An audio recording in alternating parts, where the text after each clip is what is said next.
I'm Ray. I'm Candace. Welcome to Unpacking Coffee. This week, Talor&Jørgen. of Oslo, Norway. Talor&Jørgen.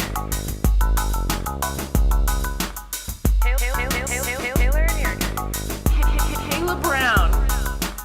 Jørgen Hansrud. So, Talor&Jørgen. fact. Fun fact. Started in 2016. Okay, last year. That's last year. That's just last year. So how did we find out about this phenomenal roastery from Oslo so quickly? As I recall, we saw their packaging at SCA this last year. Yes. So hi guys, I'm Taylor Brown, and I am one half of Talor&Jørgen. We are a tiny little roastery, just two people operating out of Oslo, Norway. I'm Australian, he's Norwegian. I've been living here for about 5 years now. I've been living here for about 30. A little bit more than 30. He's 30. My name is Jørgen Hansrud. So we launched our roastery in December of 2016. We're based just online right now, but we're in the process of opening our first shop in central Oslo. She's Australian, he's Norwegian. Okay.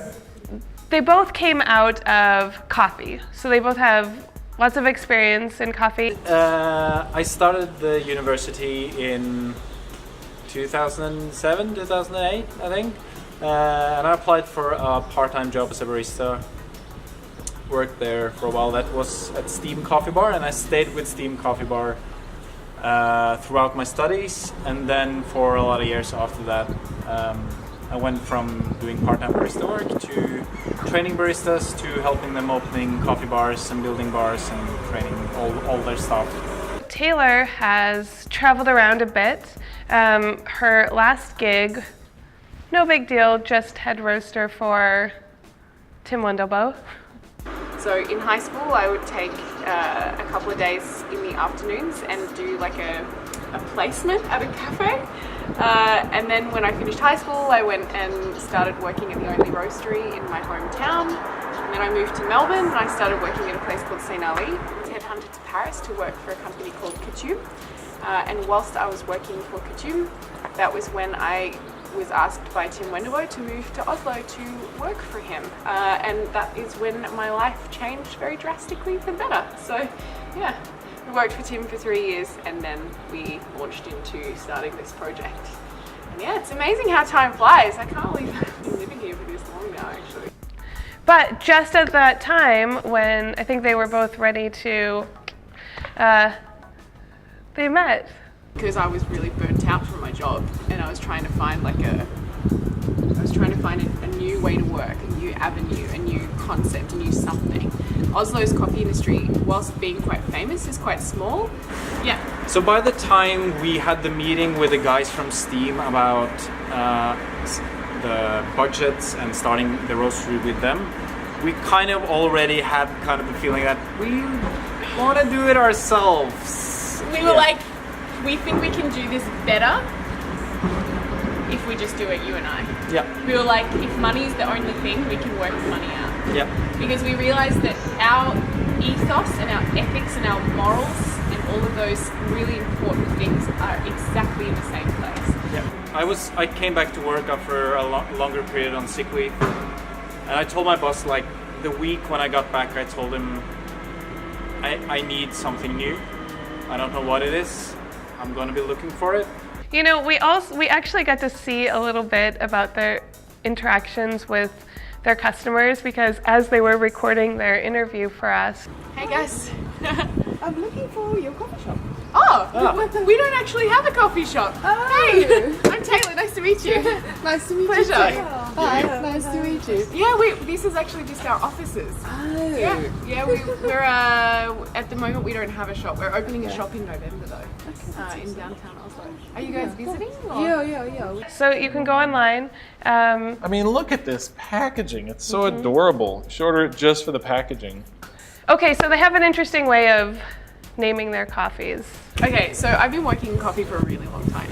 And one of the things that I've noticed the most is when you have somebody who's not necessarily very confident when coming into a cafe, they feel really uncomfortable saying the names of producers, the names of farms, because they're in a foreign language that often these people don't speak. I would find them using the colour of the label to describe it, or the country of origin, because that was the thing that made them comfortable.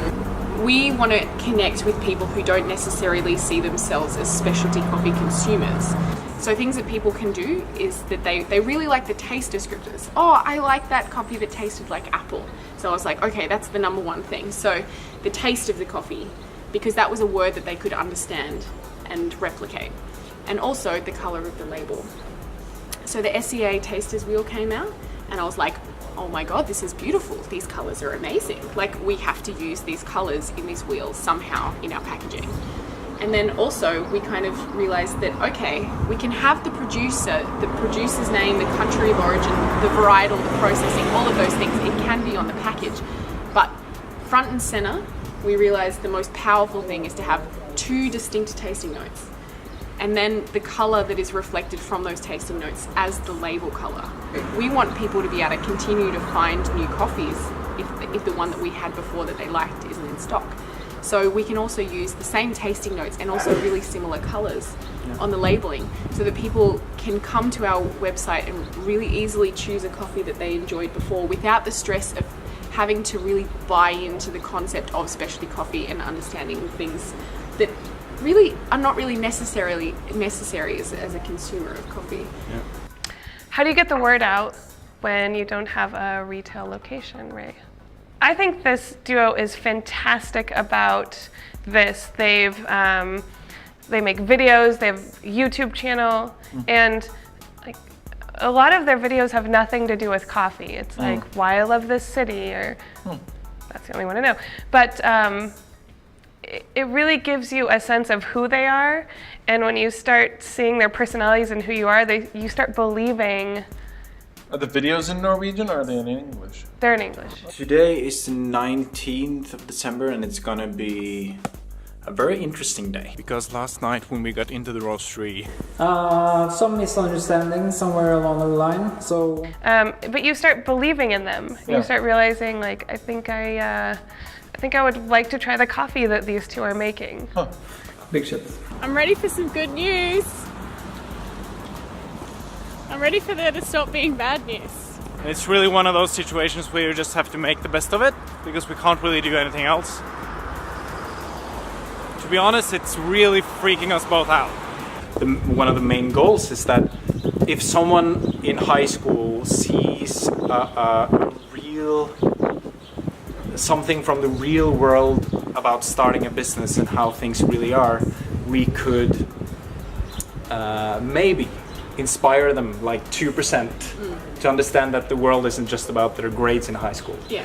And if we can do that through not just talking about what we're doing inside a meeting, but sharing it, I think that's amazing. Talor&Jørgen of Oslo, Norway. Ooh. Talor&Jørgen. Talor&Jørgen. Caleb Brown. Jørgen Hansrud. Talor&Jørgen.